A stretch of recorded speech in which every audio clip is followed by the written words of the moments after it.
Good morning and welcome back to my channel. Today, we're not actually going to be doing any cooking. Today, we're going to be working on some knife skills.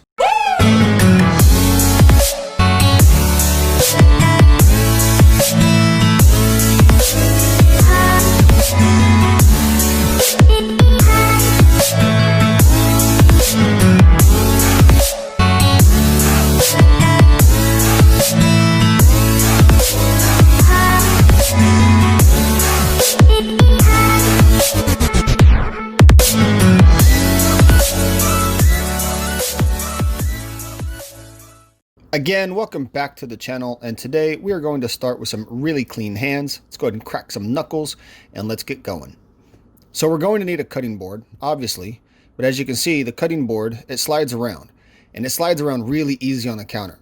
So the fix for this is we're going to take a paper towel, we're going to damp it, fold it in half, place it onto the counter, and then we will put our cutting board on top of the napkin, push it down a little, and now the cutting board just refuses to move. It won't slide anywhere. And now we have a safe cutting surface. Next, we're going to use a knife. This is your standard kitchen knife. You can find them in any kitchen, home kitchens, restaurants. It really doesn't matter. They're not too expensive. This one I've had for a very long time. It's one of my favorite knives. I use it a lot. And we're going to have it to be extremely sharp. I sharpen all of my own knives. That could be a potential separate video. And next, we're going to cut with a carrot, bell pepper, and everybody's favorite, the onion. Now, we're going to take this carrot after it's already been washed and cleaned, and we're going to take a potato peeler, and we're really just going to peel the carrot away. Okay, we're going to peel the carrot away from us. All right, I find that working with a peeled carrot is a lot easier.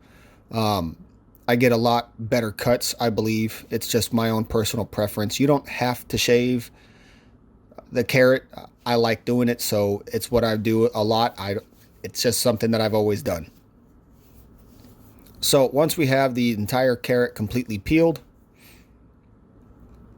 we're going to go ahead and toss the scraps because we don't need them. So let's go ahead and grab those, scoop them up, and throw them away. All right, so we're going to take the carrot and we're going to cut the ends off. Okay, we don't want to use the ends. Now, proper knife usage. Okay, you want to take your thumb, if you're right hand dominant like I am, take your thumb, place it on the inside of the knife, and you're going to take your index finger and place it on the outside of the knife. Take your fingers, the rest of your fingers, and just let them wrap around the handle until you have a nice good grip on the knife. Now the knife will feel like it's a part of your hand and it's not loose and flimsy, and it'll be nice and solid. You can make all kinds of cuts holding your knife in this fashion without a problem, from cutting, chopping, slicing, anything. Next, we're going to use the claw method. The claw method is where you take your index, your middle, and your ring finger, and you make a claw just like this. And you hold on to whatever it is that you're cutting, and then we have our knuckle, which is protruding farther than the tip of the finger, and that allows the knife to glide against the knuckle, preventing and or reducing the chances of us cutting ourselves or cutting our fingers while we are cutting away. Okay, it's a really great method. Okay, so we're not going to be using the ends, so we're going to go ahead and cut the ends off because we don't need them.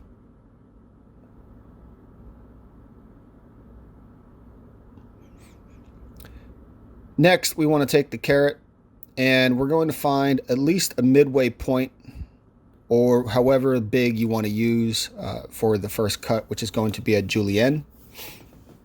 Now, the problem with making a julienne cut out of a carrot is it's round, so we have to square it up. To square up a round object, you're going to have to use the claw method and trim off a piece so that you have a nice flat surface. And you're going to repeat this all the way around the carrot. Now, you can trim the carrot or whatever is round that you're cutting. You can trim it up as many times as you need until you are comfortable and confident with what you have. And that's what we're looking for, a nice square.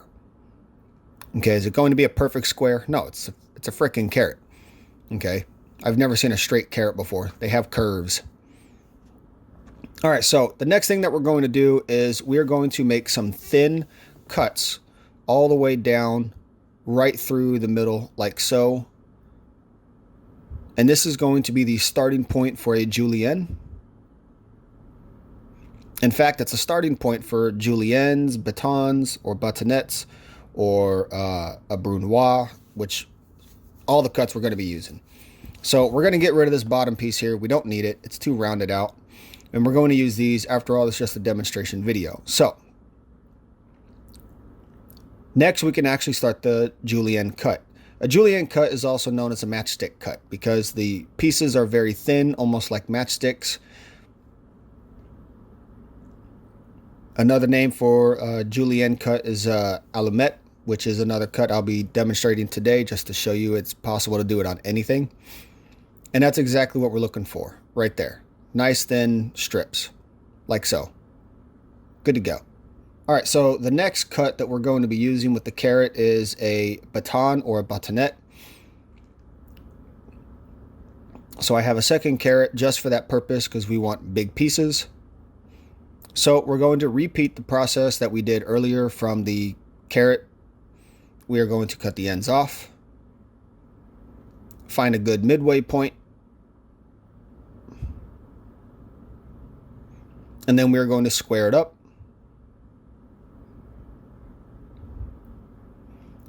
You don't have to rush yourself, especially if you're learning these cuts. You can take your time. I remember when I first learned how to do these cuts, it took me forever. I was slow and methodical with everything because I wanted it to be perfect.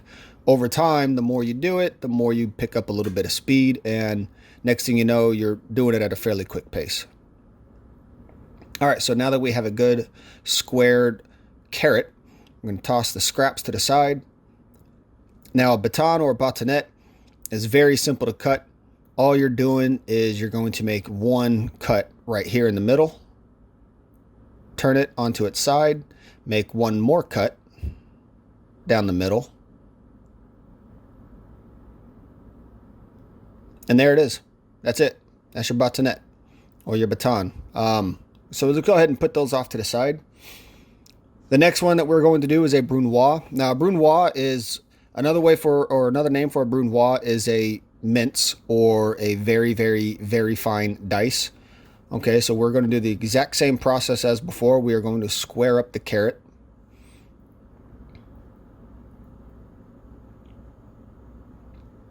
Once we have the carrot good and squared up, we are going to cut the carrot in the same way that we would for the julienne. However, the only difference here is we're going to try to cut the carrot as thin as possible because we're going for a brunoise, really, really fine cuts. So we're going to try to cut it a lot thinner than we cut the julienne, but it's the same process.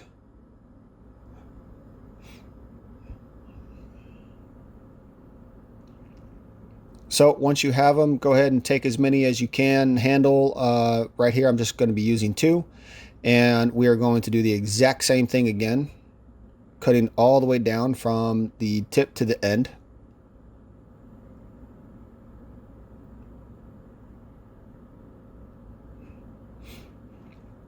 And now comes the fun part. This is what makes a julienne into a brunoise. We are going to slowly rock the knife backwards using the claw method as we move the knife along the end of the carrot until we have a nice fine cut or a very fine dice or a brunoise. You might find a recipe that says you need a brunoise cut. That's what they're talking about right there. And there's your brunoise. Now, a lot of these names, if I'm screwing up the pronunciations, I am very sorry. I just want to throw that out there right now. These are French names. The reason why they are French names is because for a very long time, the French have taken over the culinary realm, and there is a lot of things that we do in the kitchen, whether you realize it or not, that are based off of French cooking methods. So because they're based off of French cooking methods, there are French names. Now here we're going to be making a small dice, which is going to be the exact same process as the brunoise, except the pieces are going to be a little bit bigger than the brunoise. There we have a fine julienne cut. And we're going to put them into a bundle, nice little bundle, just like that. Same process as before, except we're going to make the cuts a little bit bigger.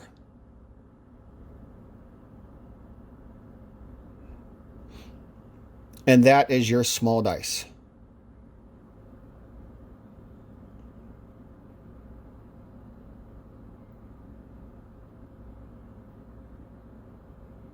Let's go ahead and put that off into the corner there, clean the cutting board down a little bit, and let's get ready for our bell pepper.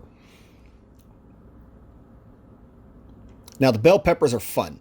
I love cutting bell peppers, I'll be honest. Okay, I have a really great method that I'm going to show you. I learned it many years ago, so pay attention. A lot of people don't do this. I love doing this. It makes cutting so much easier. So we're going to cut the ends off because we don't need them. And then we're going to take the core of the bell pepper out. And to do that, we are going to make one cut on the side right here. And we're going to stick the knife into that cut that we have. And what we're going to do is roll the bell pepper down as we slowly cut the ends of the core. And what we end up with is a rolled, cleaned bell pepper with the core intact, seeds and all, taken out. Very simple, very easy, very quick. My wife does not cut bell peppers this way. I've seen other people not cut bell peppers this way. I do it this way no matter what it is I'm cutting on the bell pepper. Unless we're doing stuffed bell peppers, then that's something completely different. Now we're going to quarter the bell pepper, which is just making cuts until we have the bell pepper into 4 equal or fairly equal sizes. We're going to put some off to the side. And now we are going to do another julienne cut on the bell pepper or an allumette. Most people I've seen will cut bell peppers on the smooth side. Don't, because your knife will slip. You want to flip it over and cut it on the inside. That way you have a little bit more control of your bell pepper as you are cutting it, and you don't risk the knife potentially slipping.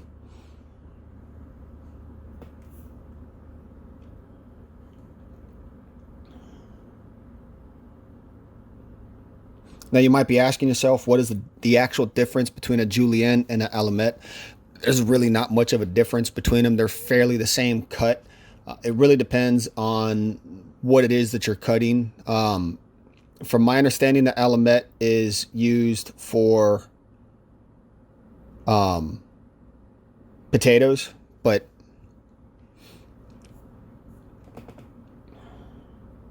so here we have a dice. I just went ahead and cut it up into a dice. So you can see it's a little bit bigger than the small dice, a lot bigger than the Brunoise. So we'll go ahead and slide that out of the way, and then we'll do the allumette cut next, or the julienne.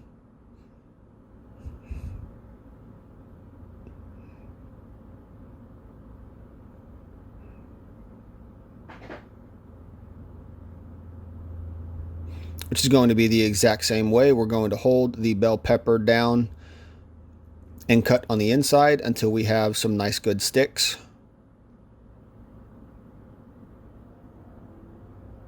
If you've noticed the entire time in this video, I've just rocked the knife from the tip of the knife all the way to the back. That's possibly the best way to go about making cuts.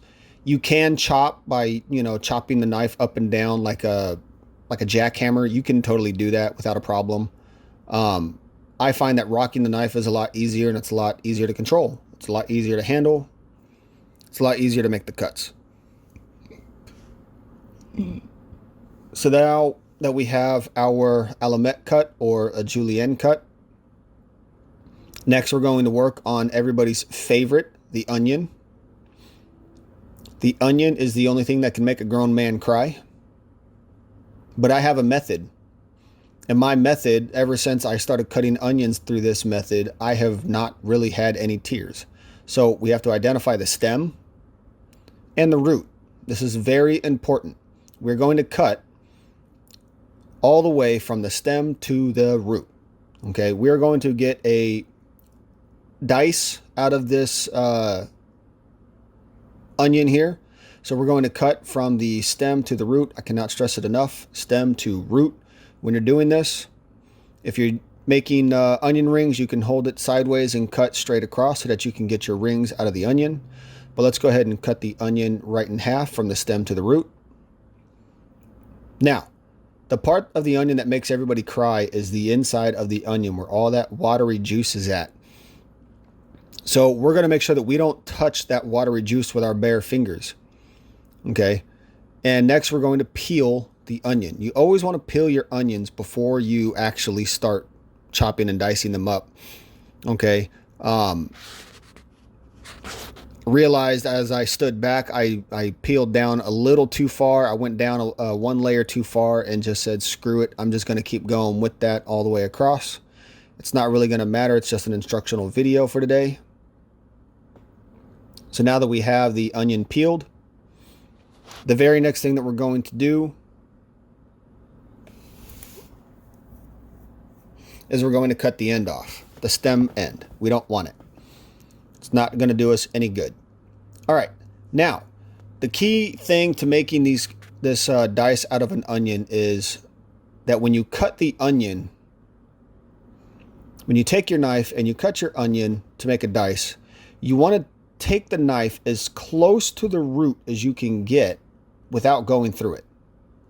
Close. Okay. And what we're going to do is we are going to make really thin cuts down the onion, careful not to go all the way to the end of the onion and cutting the pieces off. And we're going to repeat this process all the way across the onion to the other side. Now, the reason why we don't go to the root is because we want the onion to maintain its strength and hold together. If you cut all the way through the root, all the way across, the onion can just fall apart, and we don't want that to happen. So next, what we're going to do is turn the onion sideways, and we are going to take our knife. We're going to take our knife and we're going to make some horizontal cuts. Now, this is where you can decide yourself, how big of a dice do you want? Do you want a fine dice like a brunoise? Do you want a small dice, medium dice, large dice? It's entirely up to you at this point. And all we're going to do is saw the knife towards the end, to the root, careful not to go all the way through.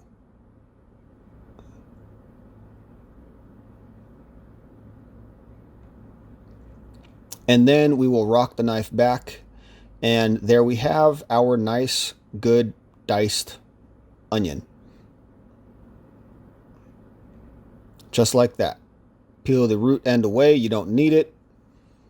And as you can look on the knife, there you have a fine dice, or a brunoise, if you will. It's really hard for me to stay up on these French names. I'm not a big fan of French names. I just call them what I see them as: sticks, dicing, chopping. Okay, but there is an actual verbiage for them: brunoise, julienne, allumette, bâtonnet, things like that. So I really hope that you enjoyed these cuts. I really hope that you learned something. Well, I hope you enjoyed the video. Please hit that like, hit that subscribe button, and ring that notification bell so you can stay tuned of when a new video drops. I'm trying to drop videos every Sunday. I would love if you stayed tuned so that you can see what I'm going to be doing next week. And the video that I plan on doing next week is going to be about pasta. I do hope you enjoyed the video. Thank you.